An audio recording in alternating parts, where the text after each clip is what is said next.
Assalamualaikum warahmatullahi wabarakatuh. Bismillahirrahmanirrahim. Alhamdulillahirabbil alamin. Allahumma sholli ala sayyidina Muhammadin wassalam alaihi wala alihi. Perkenalkan, nama saya Muhammad Zikri Aldiansyah, kelas 7H dari kelompok 3 yang beranggotakan 1.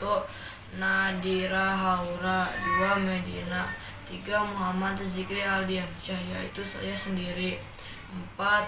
Muhammad Raihan Rayagung, 5. Raden Keisa Citra Aluna. Pada kesempatan kali ini saya akan menjelaskan strategi dakwah Nabi Muhammad SAW di Mekah, yaitu tentang dakwah rahasia atau sirriyah. Rasulullah SAW merupakan Nabi terakhir sekaligus Rasul yang diangkat pada tanggal 17 Ramadan atau 13 tahun sebelum Hijriah atau 610 Masehi dengan usia 40 tahun, yang memiliki sejarah dakwah pada periode Mekah. Setelah itu selama 13 tahun atau 610 sampai 612 Masehi, secara berangsur-angsur wahyu beberapa ayat Al-Quran diturunkan kepada beliau sebanyak 4.726 ayat meliputi 89 surat. Pada salah satunya adalah surat Al-Mudaththir ayat 1-7 yang diturunkan setelah wahyu pertama, di mana surah Al-Mudaththir diturunkan dengan perintah Allah Subhanahu wa taala agar Nabi Muhammad SAW berdakwah dengan menyiarkan agama Islam kepada seluruh umat manusia.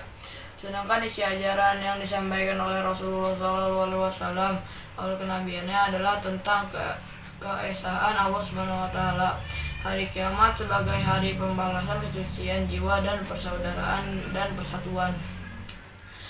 Tujuan dakwah Rasulullah SAW pada periode Mekah adalah agar masyarakat Arab mampu meninggalkan kejahiliannya dalam bidang agama, moral, dan hukum, sehingga menjadi umat yang mempercayai kebenaran Allah Subhanahu wa taala dan ajaran agama Islam yang disampaikan, sekaligus agar dapat mengamalkannya dalam kehidupan sehari-hari agar dapat tercapainya tujuan-tujuan tersebut. Maka dalam berdakwah Rasulullah SAW mempunyai strategi dakwah yang beliau lakukan, salah satunya yaitu dakwah secara sembunyi-sembunyi. Dakwah Rasulullah secara sembunyi ini menyerukan agama Islam kepada para kerabat, sahabat. Saya Nadira Putri Haura dari kelas 7H ingin menyampaikan tentang Perjanjian Aqobah. Perjanjian Aqobah adalah perjanjian yang dilakukan antara Nabi Muhammad SAW dengan penduduk Yathrib. Perjanjian ini dilakukan di Bukit Aqobah, salah satu bukit yang berada di Mekah. Perjanjian Aqobah terjadi 2 kali, yaitu Perjanjian Aqobah pertama dan kedua. Perjanjian Aqobah pertama terjadi pada tahun ke-12 kenabian atau sekitar dengan 621 Masehi. Nabi Muhammad SAW menemui dan menyampaikan dakwahnya pada rombongan haji yang berasal dari Yathrib. Rombongan ini berjumlah 12 orang. Rombongan ini menyambut dakwah Nabi Muhammad SAW dan menyatakan keislamannya, lalu dilakukan kesepakatan antara keduanya yang kemudian dikenal sebagai Perjanjian Aqobah pertama.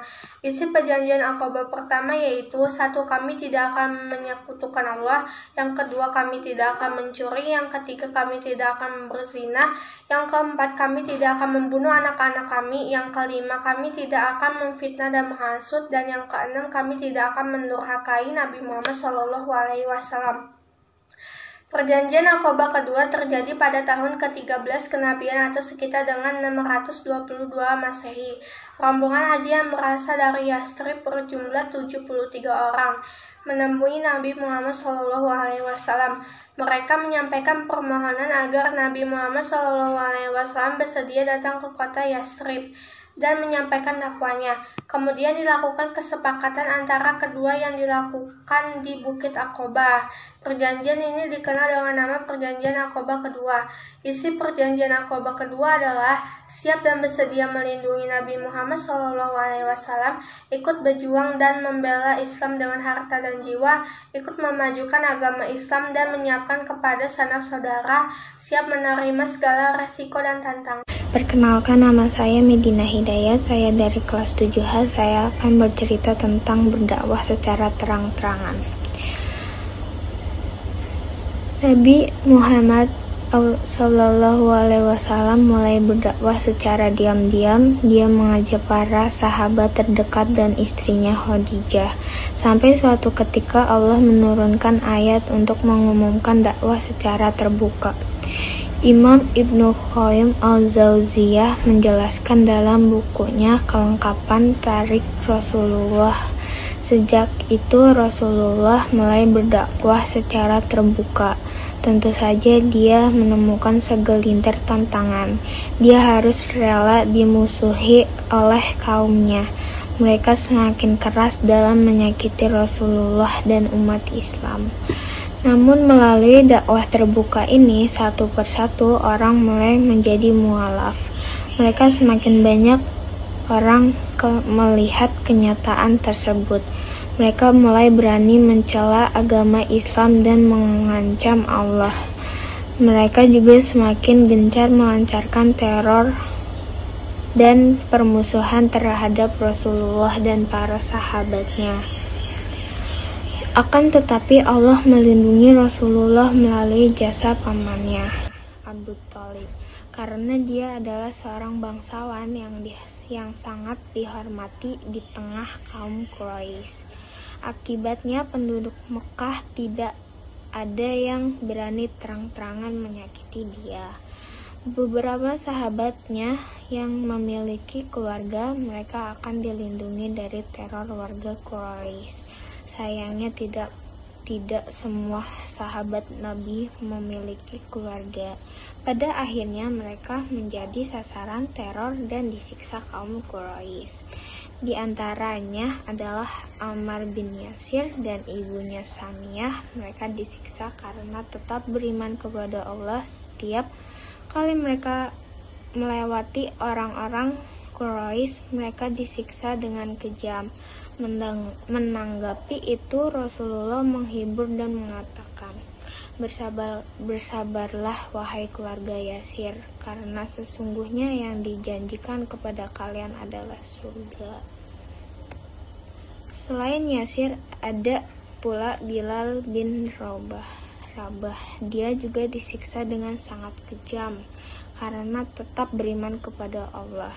Namun dia mengabaikan teror kaumnya supaya keluarga dari Islam dia harus rela mengkorbankan jiwanya. Nama saya Muhammad Raya Agung. Saya ingin menceritakan hijrah ke Habasyah.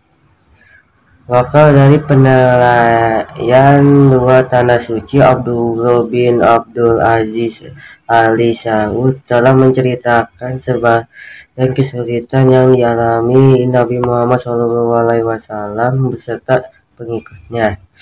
Setelah orang-orang Quraisy merasa bahwa usaha mereka untuk melunakkan Abu Thalib tidak berhasil, maka mereka melancarkan bermacam-macam gangguan dan penghinaan pada Nabi dan memperhebatkan siksa-siksaan di luar peri kemanusiaan terhadap pengikut-pengikut beliau.